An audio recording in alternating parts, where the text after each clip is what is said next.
नमस्कार, आप देख रहे हैं एसबीटी न्यूज। पेश है इस वक्त राजस्थान की बड़ी खबरें। राज्य सरकार एक बार फिर राज्यपाल को विधानसभा का सत्र बुलाने के लिए प्रस्ताव भिजवाएगी। जयपुर में मुख्यमंत्री अशोक गहलोत के आवास पर आज कैबिनेट की बैठक में इस बारे में सिफारिश की गई कि 2 घंटे से अधिक समय तक चली बैठक में कैबिनेट ने राज्यपाल को फिर प्रस्ताव भेजने की सिफारिश की। राजस्व मंत्री हरीश चौधरी ने बताया कि कैबिनेट ने फिर राज्यपाल को प्रस्ताव भेजने की सिफारिश की है। कैबिनेट की बैठक में राज्यपाल को भेजे जाने वाले प्रस्ताव को लेकर सुझाव दिए गए। चौधरी ने कहा कि हमारी अभी यही मांग है कि विधानसभा का सत्र 31 जुलाई से ही शुरू किया जाए। परिवहन मंत्री प्रताप सिंह खाचरियावास ने कहा कि राज्यपाल ने 21 दिन बाद भी सत्र बुलाने का नहीं कही है तो वे सिर्फ फुटबॉल खेलना चाहते हैं। एक बार राज्यपाल अपनी तरफ से तारीख तो भेजे। खाचरियावास ने कहा कि भाजपा महाराष्ट्र, पश्चिम बंगाल, छत्तीसगढ़ में सरकार गिराना चाहती है। उन्होंने कहा कि हमारी सरकार को बहुमत हासिल है, हमें बहुमत सिद्ध करने की जरूरत नहीं है। राज्यपाल कौन होते हैं बहुमत के बारे में पूछने वाले? बहुजन समाज पार्टी की प्रमुख मायावती ने मंगलवार सुबह प्रेस कॉन्फ्रेंस पर कांग्रेस पर निशाना साधा था। इसका जवाब देते हुए अब कांग्रेस महासचिव प्रियंका गांधी वाड्रा ने पलटवार किया है और एक बार फिर बसपा को बीजेपी का अघोषित प्रवक्ता करार दिया है। प्रियंका गांधी वाड्रा ने ट्वीट कर कहा कि भाजपा के अघोषित प्रवक्ता ने बीजेपी की मदद करने के लिए विहिप जारी किया है, लेकिन ये सिर्फ विहिप नहीं है बल्कि लोकतंत्र संविधान की हत्या करने वालों को क्लीन चिट है। गौरतलब है कि मंगलवार सुबह ही मायावती ने प्रेस कॉन्फ्रेंस की थी और कांग्रेस पर जमकर निशाना साधा था। मायावती की ओर से कहा गया कि कांग्रेस ने लगातार धोखा दिया है और धोखे से ही बसपा के विधायकों को अपनी ओर किया है। बसपा की ओर से इस मामले को सुप्रीम कोर्ट तक ले जाया जाएगा। अगर कांग्रेस की सरकार गिरती है तो इसके लिए अशोक गहलोत ही जिम्मेदार होंगे। बीजेपी विधायक मदन दिलावर ने याचिका खारिज होने के बाद मंगलवार को एक बार फिर से हाईकोर्ट में याचिका दायर की है। बीजेपी ने बसपा विधायकों के कांग्रेस में विलय को चुनौती दी है। गौरतलब है कि हाईकोर्ट ने सोमवार को मदन दिलावर की याचिका खारिज कर दी थी और उधर बहुजन समाज पार्टी एक बार फिर से हाईकोर्ट जाने की तैयारी में है। बसपा अपने 6 विधायकों के कांग्रेस में शामिल होने को चुनौती देगा। बसपा सुप्रीमो मायावती ने कोर्ट का दरवाजा खटखटाने की बात कही है।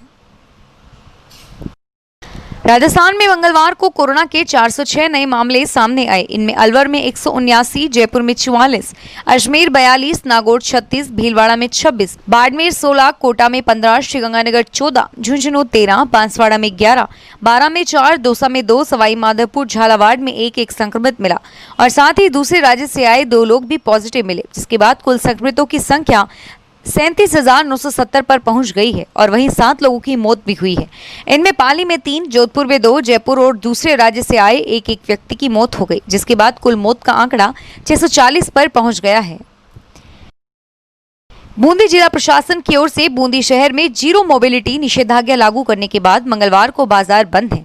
सड़कों पर सन्नाटा पसरा हुआ है और जरूरी सेवाओं में सिर्फ मेडिकल को खोलने की मंजूरी दी गई है और ऐसे में अन्य सभी प्रतिष्ठान पर ताले लगे हुए हैं। जिला प्रशासन ने जीरो मोबिलिटी लगाने से पहले शहर के प्रबुद्धजन एवं व्यापारिक संगठनों के साथ चर्चा की थी, जिसके जीरो मोबिलिटी 8 दिन तक किए जाने का सामूहिक निर्णय किया गया था। कांग्रेस नेता अधीर रंजन चौधरी ने कसा तंज।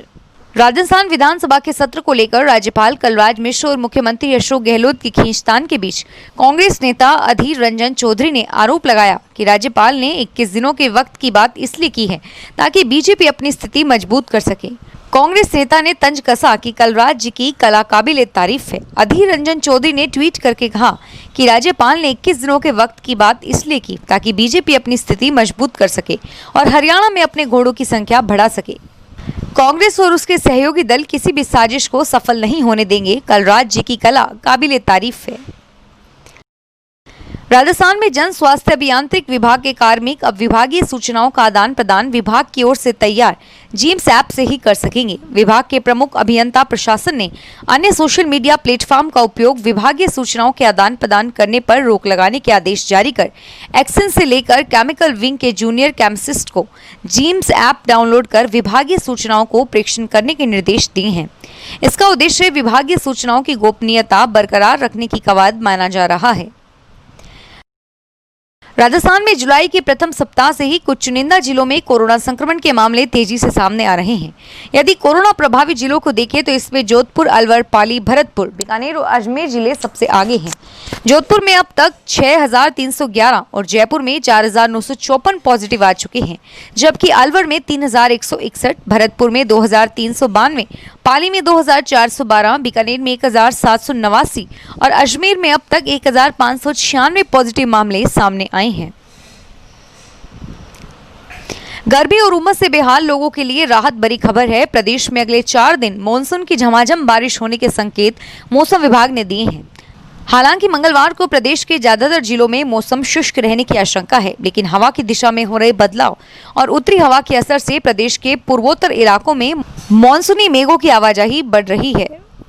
और वहीं अगले 24 घंटे में प्रदेश के उत्तरी पूर्वी इलाकों से होकर पश्चिमी मैदानी भागों तक अगले 4 दिन तक बादल छाए रहने और झमाझम बारिश का दौर शुरू होने की उम्मीद है। कोरोना संक्रमण के सीधे संपर्क में पुलिस और मेडिकल की टीम है। मेडिकल टीमों के पास 100 कोरोना किट है, लेकिन पुलिस अपनी खाकी वर्दी के बल पर ही कोरोना को हराने की कोशिश कर रही है। हालांकि इससे नतीजे उल्टे आ रहे हैं और पुलिसकर्मी भी संक्रमित हो रहे हैं। ताजा मामला 200 जिले से सामने आया। यहाँ रामगढ़ पचवारा पुलिस ने हथकढ़ शराब बनाने वाले एक युवक को पकड़ा। निर्जना गांव निवासी युवक को कोर्ट में पेश करने से पहले उसकी जांच कराई गई और कोर्ट में पेश करने के बाद रिपोर्ट आई तो पता चला कि वह पॉजिटिव है और इस पर हड़कंप मच गया। बसपा सुप्रीमो मायावती ने राजस्थान के राजनीतिक संकट पर मंगलवार को प्रेस कॉन्फ्रेंस कर मुख्यमंत्री अशोक गहलोत पर करारा हमला बोला। उन्होंने कहा कि कांग्रेस के अशोक गहलोत सरकार को सबक सिखाया जाए। अपने 6 विधायकों के लिए व्हिप जारी करते हुए मायावती ने कहा कि सभी विधायक कांग्रेस सरकार के खिलाफ वोट करेंगे। उन्होंने गहलोत सरकार पर आरोप लगाते हुए कहा कि चुनाव परिणाम आने के बाद बीएसपी ने बिना शर्त कांग्रेस को समर्थन दिया, लेकिन बदनीयती से सभी विधायकों का विलय करवा लिया गया। पूर्व केंद्रीय मंत्री कपिल सिब्बल ने राजस्थान में जारी सियासी उठापटक के बीच राज्यपाल कलराज मिश्र पर सवाल उठाए हैं। कपिल सिब्बल ने मंगलवार को ट्विटर पर लिखा कि क्या कलराज मिश्र ने संविधान की शपथ ली है या फिर भारतीय जनता पार्टी के हितों की शपथ ली है। कपिल सिब्बल ने सवाल किया कि क्या राजस्थान की हाई कोर्ट सुप्रीम कोर्ट की संवैधानिक पीठ के द्वारा तय नियमों का पालन नहीं करेगी? क्या कोई दूसरा कानून है जिसका पालन हो रहा है? गौरतलब है कि विधानसभा सत्र न बुलाने को लेकर कांग्रेस पार्टी लगातार राज्यपाल पर सवाल खड़े कर रही है।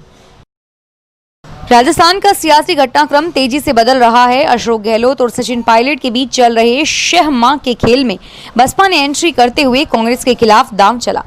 बसपा ने पिछले साल कांग्रेस में शामिल होने के लिए पार्टी छोड़ने वाले 6 विधायकों को विधानसभा में गहलोत सरकार के खिलाफ मतदान करने के लिए व्हिप जारी किया, लेकिन यह दांव मायावती के लिए ही उल्टा पड़ गया।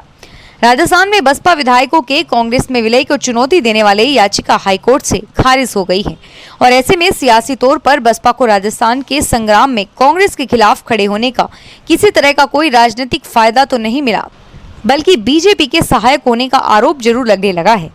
कांग्रेस नेताओं ने मायावती को बीजेपी को बी टीम तक बता डाला। इस तरह से बसपा को न माया मिली और न राम। कांग्रेस के वरिष्ठ नेता पी चिदम्बरम ने विधानसभा सत्र नहीं बुलाने को लेकर राजस्थान के राज्यपाल कलराज मिश्र पर सवाल उठाया है। चिदम्बरम ने राज्यपाल पर राजनीतिक पार्टी के टूल के रूप में काम करने का आरोप लगाया है। पी चिदम्बरम ने कहा कि राज्यपाल को कानून के मुताबिक काम करना चाहिए। उन्होंने मैगजीन से इंटरव्यू के दौरान यह बात कही। पाली में कोरोना संक्रमित मरीजों की संख्या में लगातार बढ़ोतरी को देखते हुए जिला कलेक्टर ने सभी सरकारी विभागों में कर्मचारियों में लक्षण पाए जाने पर विभाग को 2 दिन के लिए बंद करने का आदेश दिया है और इसी के चलते मंगलवार को नगर परिषद में एक कार्मिक संक्रमित पाया गया। उसके बाद नगर परिषद का कार्य 2 दिन के लिए बंद कर दिया गया और वहीं परिषद परिसर को पूरी तरह से सैनिटाइज किया गया है। लोगों की आवाजाही पर प्रतिबंध लगा दिया गया है। फिलहाल इस बुलेटिन में इतना ही और फिर हाजिर होंगे तमाम बड़ी खबरों के साथ। एसबीटी न्यूज के वीडियो देखने के लिए हमारे चैनल को सब्सक्राइब करें और नोटिफिकेशन पाने के लिए बेल आइकन पर क्लिक करें। धन्यवाद।